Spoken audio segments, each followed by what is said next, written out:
దగ్గరకు వచ్చేసింది భార్య.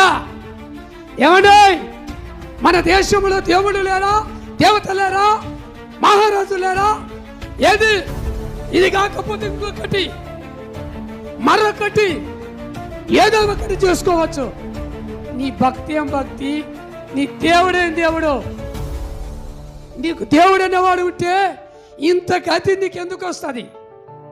దేవుడు అనేవాడు ఉంటే ఇంత రోగం నీకెందుకు వస్తుంది? దేవుడు అనేవాడు ఉంటే ఇంత చెడుతనం నీకెందుకు వస్తుంది? దేవుడు అనేవాడు ఉంటే నిన్ను అసహించుకునే వ్యాధి నీకెందుకు వస్తుంది? నిజంగా చెప్పాలంటే ఏ భార్యతో ఆరోగ్యంలో ఉన్నప్పుడు అట్టంటాడా? ఏమంటుండు? ఏందమ్మా,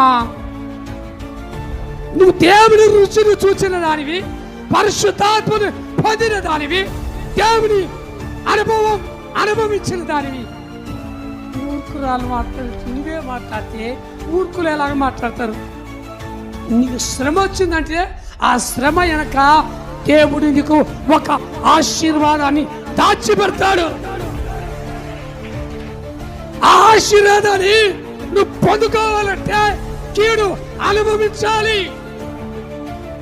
ఆ కీడే నీకు మేలు. కీడు వచ్చిందనుకో అనుభవించాలి.